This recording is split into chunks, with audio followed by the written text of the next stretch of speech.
మిథున లగ్నానికి, కర్కాటక లగ్నానికి జూలై 26 నుంచి డిసెంబర్ 11 వరకు శని వక్రించిన పీరియడ్ ఎలా ఉండబోతోంది? ముందుగా మిథున లగ్నానికి చూసుకుంటే, ఇన్ని రోజులు కెరియర్‌లో డిలేస్, అబ్స్టాకిల్స్, ఎటెళ్ళాలో తెలియక తోచని పరిస్థితి. వీటన్నిటికి కూడా ఒక ముగింపు అనేది రాబోతోంది. ఎందుకంటే ఇన్ని రోజులు శని గ్రహం మీ 10వ భావంలో, మీ కెరియర్ భావంలో స్థిరంగా ఉంది. కానీ జూలై 26 తర్వాత మీ 10వ భావంలో శని వక్రించబోతున్నాడు. మొదటి 2 నెలలు కొంత డిలేస్, అబ్స్టాకిల్స్ ఆల్రెడీ మీరు జాబ్‌లో ఉంటే జాబ్‌లో కొంచెం స్లోనెస్, ప్రెషర్ పెరగటం ఇట్లాంటివి చూడొచ్చు. If you are jobless this is a very good period. వక్రించి శని మీ 9వ భావాన్ని చూస్తాడు. అంటే ఏంటి? మీరు ఒకవేళ రీలొకేషన్‌కి ట్రై చేస్తున్నా, వేరే లొకేషన్‌లో జాబ్ కోసం ప్రయత్నిస్తున్నా, గతంలో మీరు ఏదైనా ఇంటర్వ్యూలు ఇచ్చి అది వర్కౌట్ అవ్వక ఇప్పుడు రైట్ నౌ వెయిట్ చేస్తున్నా, this is actually a very good time. ఎందుకంటే ఈ టైంలో మీకు అట్లాంటి ఆపర్చునిటీస్ అనేవి మళ్ళీ రీసర్ఫేస్ అవుతాయి. జాబ్ పరంగా కొంత రీలొకేషన్ లాంటివి జరిగే ఆస్కారం ఉంది. ఒకవేళ మీరే వాలంటీర్‌గా ఉన్న ప్రదేశం నుంచి వేరే ప్రదేశంలోకి మారి, లేదా వేరే ప్రదేశంలో ఉన్న జాబ్స్‌కి అప్లై చేసుకోగలిగితే this time will be very good. కొంత మీ బిలీఫ్ సిస్టమ్‌లో చేంజెస్ వస్తాయి ఈ టైంలో. ఎందుకంటే శని వక్రించి మీ 9వ భావాన్ని చూస్తాడు గదా! 9వ భావం మన బిలీఫ్ సిస్టమ్‌ని చెప్తుంది. మీరు గతంలో స్పిరిచ్యువల్‌గా ఏదైనా థింగ్స్‌ని ఇగ్నోర్ చేసుంటే, మీ లేజీనెస్ వల్లో, లెథార్జీ వల్లో, ఈ టైంలో ఏంటి అంటే మీ స్పిరిచ్యువల్ బిలీఫ్ సిస్టమ్ అనేది మారుతుంది. కొంత మీకు ఇంట్లో వర్క్ లైఫ్ బ్యాలెన్స్ అనేది మిస్ అవ్వచ్చు. ఈ టైంలో జాబ్‌లో ప్రెషర్ పెరగటం వల్ల, మీ ఫైనాన్షియల్ ఇంప్రూవ్‌మెంట్‌కి సంబంధించి ఏదైనా ఒక అడ్వైస్ రావచ్చు.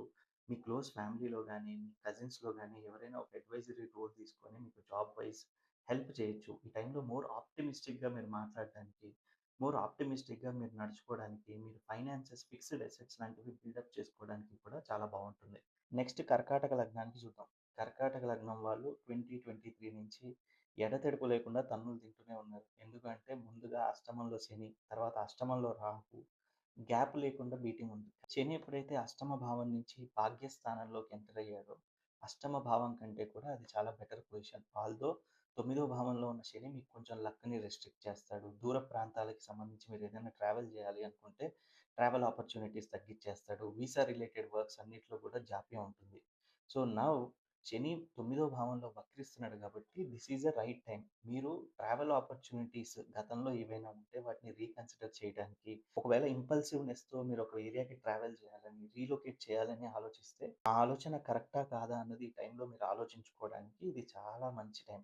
Visa related delays, visa related obstacles, ఆర్ఎఫ్‌ఈలు లేదా ఏదైనా క్వెరీస్ లాంటివి పడితే ఈ టైంలో మీరు డాక్యుమెంటేషన్ మీద వర్క్ చేసి రీసబ్మిట్ చేస్తే వర్కౌట్ అయ్యే ఛాన్సెస్ ఉంటాయి. ఇంకా మీరు టాక్స్ రిటర్న్స్‌కి సంబంధించి, ఇన్స్యూరెన్స్ క్లెయిమ్స్‌కి సంబంధించి ఏదైనా మీరు గతంలో టాక్స్‌లు కట్టకో, టాక్స్‌ల్లో ఏదైనా బాకీలున్నా ఈ టైంలో వాటిని క్లియర్ చేసుకోవడం మంచిది. గురువు కూడా మీకు చాలా పాజిటివ్‌గా లగ్నంలో ఉన్నాడు. సో, ఈ టైం అంతా కొంత మీరు హెల్త్ విషయంలో కేర్‌ఫుల్‌గా ఉండాలి. లగ్నంలో గురువు వచ్చినప్పుడు నాలెడ్జ్ గెయిన్ చేసుకోవడానికి. ఎందుకంటే ఆయన 9వ భావంతో మీ భాగ్యస్థానాన్ని చూస్తున్నాడు. అండ్ ఎస్పెషల్‌గా వక్రించిన శనిని చూస్తున్నాడు. సో, గతంలో మీరు ఏదైనా బిలీఫ్ సిస్టమ్ వైస్ మీరు తప్పులు చేసుంటే కరెక్ట్ చేసుకొని, ఈ టైంలో మోర్ ట్రెడిషనల్‌గా మీ బిలీఫ్ సిస్టమ్‌ని రైట్ చేసుకొని ముందుకెళ్ళగలిగితే things will be very good. ఒకవేళ మీ ఫాదర్‌తో ఇష్యూస్ ఉన్నా, మీ ఫాదర్స్ ఫ్యామిలీతో ఇష్యూస్ ఉన్నా, ఈ టైంలో మీరు రిజాల్వ్ చేసుకోవడానికి బావుంటుంది.